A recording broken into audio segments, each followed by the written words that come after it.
Today's episode is brought to you by Mazars. SoundCartel. We all know that sugar, drugs and exercise can all induce a cocktail of chemical reactions in the brain that, to one degree or another, keep us wanting more. Well, did you know that storytelling has a very similar impact? From SoundCartel, I'm Nicole Goodman, and this is Business Essentials Daily.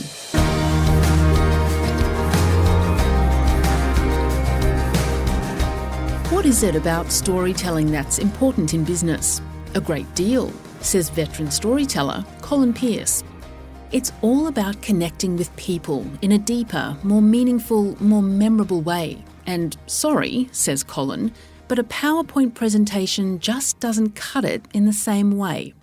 So, start being creative in your communications with others, he tells Heather Dawson, who asks first, what does storytelling work for? But hang on, she's got it wrong already. Well, Heather, don't like to be confrontational right at the beginning of this interview, especially because it's you, but it's not what it's for whom. For whom does storytelling work? Teachers, business owners, supervisors, coaches, leaders, bosses, owners. So it's for whom does storytelling work, not what does storytelling work for. Okay, so what does storytelling do when it does work? Well, these are not in any particular order, Heather, but the truth is, and you know it probably better than I do, that storytelling works for all sorts of circumstances and does all sorts of wonderful things. For example, not in any order, but storytelling keeps traditions alive.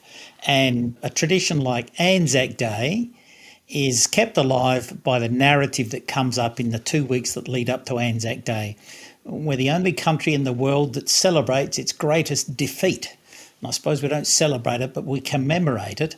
Other countries commemorate their victories, but we commemorate that one, and it says something about us. It embeds our values when we say, look, we gave it a go, we gave it a good hot go, but we got a thorough thrashing and we'd rather not involve ourselves in wars again. That's the message that comes through Anzac Day, isn't it?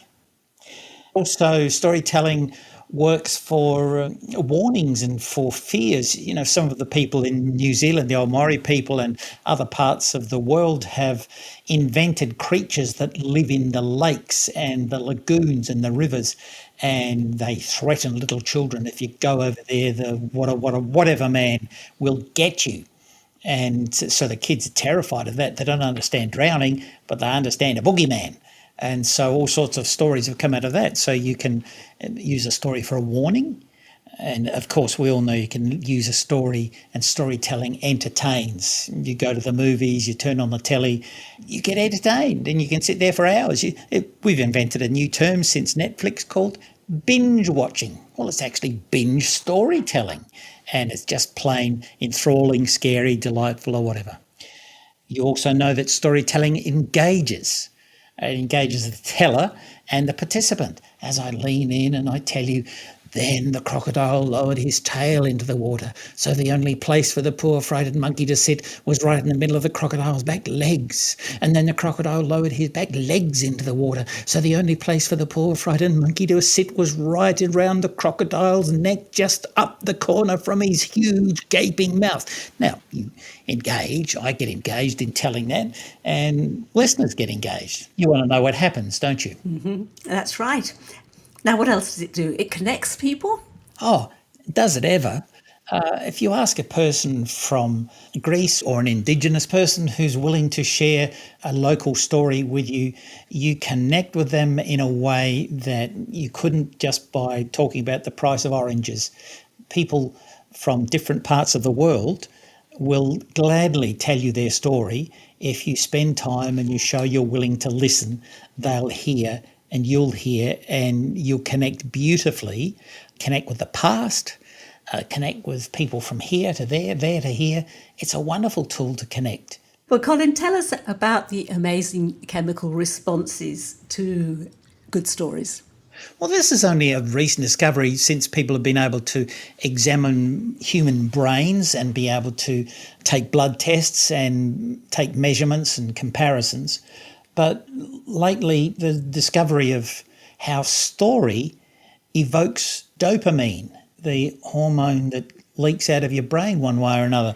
And dopamine's got a job in your body. It's got a profound impact on our brain and our body. It impacts our focus. And, if you're tired, you're a bit down on your dopamine because you can't focus properly.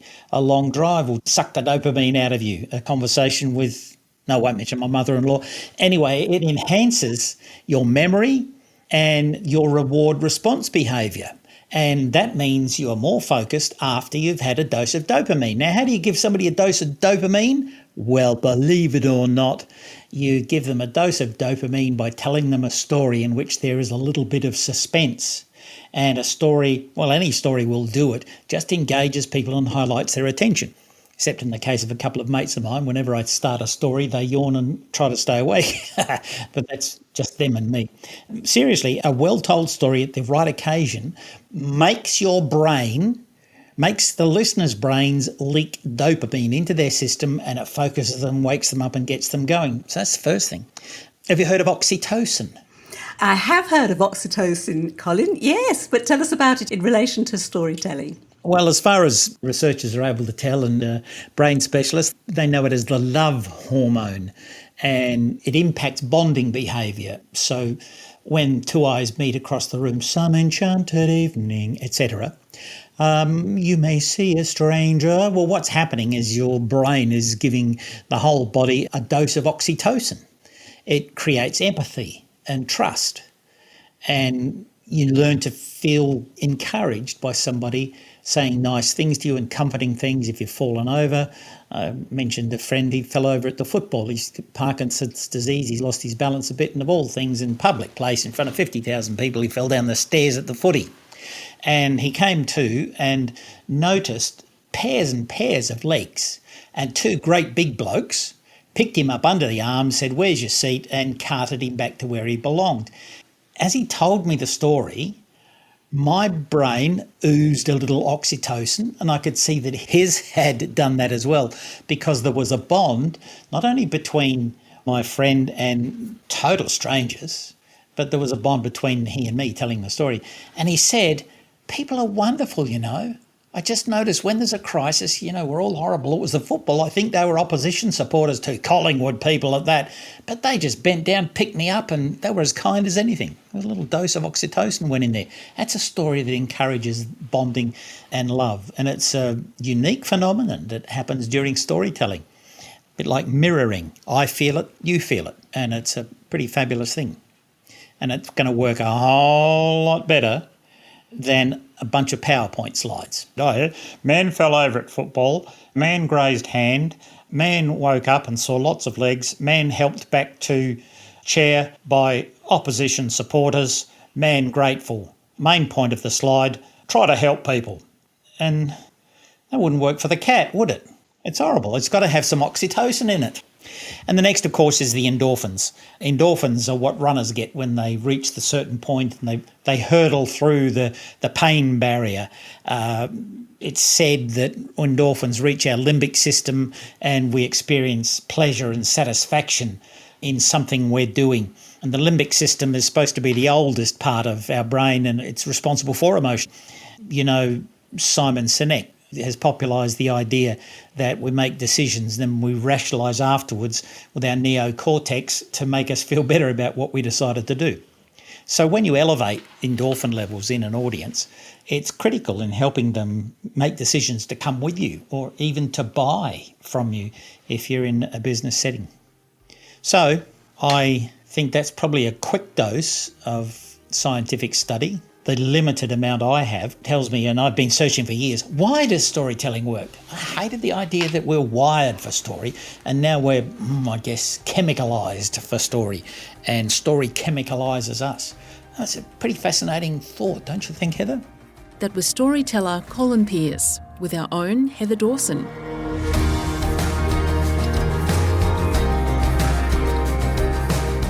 This episode of Business Essentials Daily is produced by the team at SoundCartel. Thanks for listening.